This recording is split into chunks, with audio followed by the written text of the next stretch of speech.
Hello everyone, ikaw ba ay merong anak na teenager or kapatid na teenager or younger years? Yan, panoorin mo itong video na to, baka sakaling ito ay isa sa mga concern mo.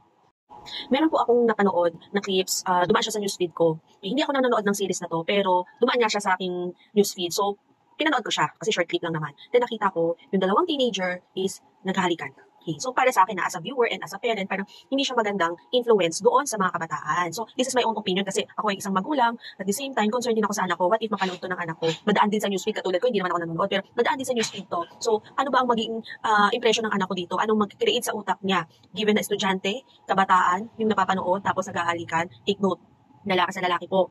Yan. So, I try to comment doon sa short clip na yon, stating my opinion, pero dinilit ko rin. Bakit? Kasi nabasa ko yung mga comments doon ng mga tao. May mga katulad ko rin mga magulang na nag-comment din doon na hindi magandang influence. Pero alam niyo po bang kinagulat ko? Mas kinagulat ko, ang nakakabother doon sa comment section, alam niyo ba?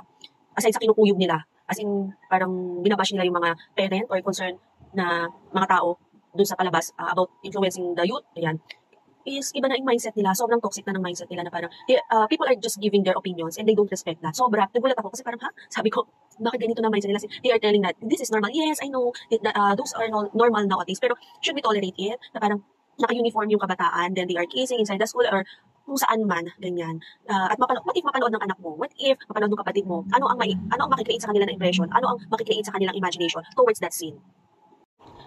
Gusto ko pong klaruhin na hindi po ako against LGBT. And mahal ko pong LGBT. May mga friends, may mga kamag-anak akong ganyan. So, I really love them. Pero ang concern ko dito is as a parent na mapapanood ng anak mo yung ganitong klase ng scene na ang nagpo-portray is kabataan din. So, parang, yes, nangyayari na nga siya in real life, pero should we normalize it na talagang i-influensyahan natin? Kasi once na nag-create ka ng palabas, you're influencing audience na eh. So, yun ba? Kasi ang palabas na to is puro youth, puro teenager ang leading cast. So, ang target audience ito, most likely, mga ka-age din nila, di ba? So, parang, for me as a parent, hindi na siya magandang influence, yung mga ganong kind of scene. So, ano ba ang natutunan ko dito sa short experience ko nito na browsing my net, din may nakikita ko dito. So, as a parent, hindi natin makakontrol yung mga bagay na napapanood ng ating kids. Yes, we can, stop them pag nakita natin. What if hindi natin makita? Yun ang mga bagay na hindi na natin makakontrol. Okay. Second, we cannot control their environment. Lalo na yung mga kids natin na nag-aaral na. Kasi syempre, hindi mo naman pwedeng bantayan ng 24 hours, di ba? So, pag lumabas sila ng bahay natin, talagang may impluwensyahan na marami silang makikita na hindi katulad ng values na pinoportray nyo sa family nyo.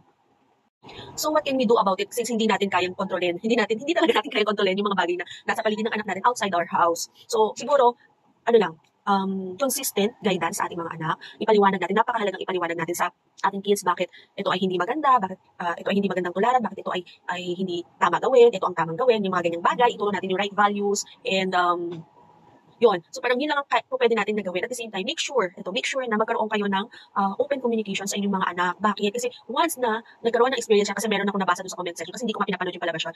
The story itself is parang nagpo-portray ng mga kabataan na nagkakaroon ng depression, ganyan-ganyan. So yes, nangyayari talaga yan. Totoo yan. That's why, isa yan sa reason kung bakit gusto kong magkaroon ng open communication sa anak ko. Kasi ayaw kong mangyari or darating yung time na magkakaroon ng negative experience yung anak ko, negative feeling yung anak ko because of sa labas ng babae or whatever na negative feeling magkaroon siya.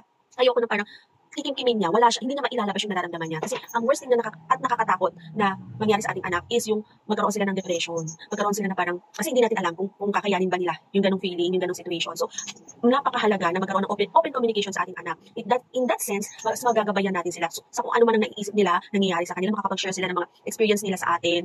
And, from there, magagabayan natin sila ng tama. Masasabi natin, ay anak, yung mga experience mo yan, normal lang yan, pero better to choose the right thing to do. Yung mga ganyan. So siguro yun lang ang share ko na pwede natin gawin kasi sa mundo natin ngayon, iba-iba ang ating mindset, iba-iba ang values na ating gustong mangyari sa buhay, i-implement sa ating pamilya. So we can respect that. Pero kasi syempre, we have our own values na pinoportray sa ating family and yun yung value na dapat natin i-maintain sa family natin at pangalagaan as well. So yun lamang, sana nakatulong ang ating video para sa mga parents or mga kapatid na may mga younger siblings, younger kids na yan, na talagang pwedeng maapektuhan ng mga napapanood nila. Yan, lalo na kung hindi ito maganda or hindi magandang influensya sa kanila. So yun lamang, kung nagustuhan yung ating video, can you click the like button, i-share nyo na rin po. Thank you!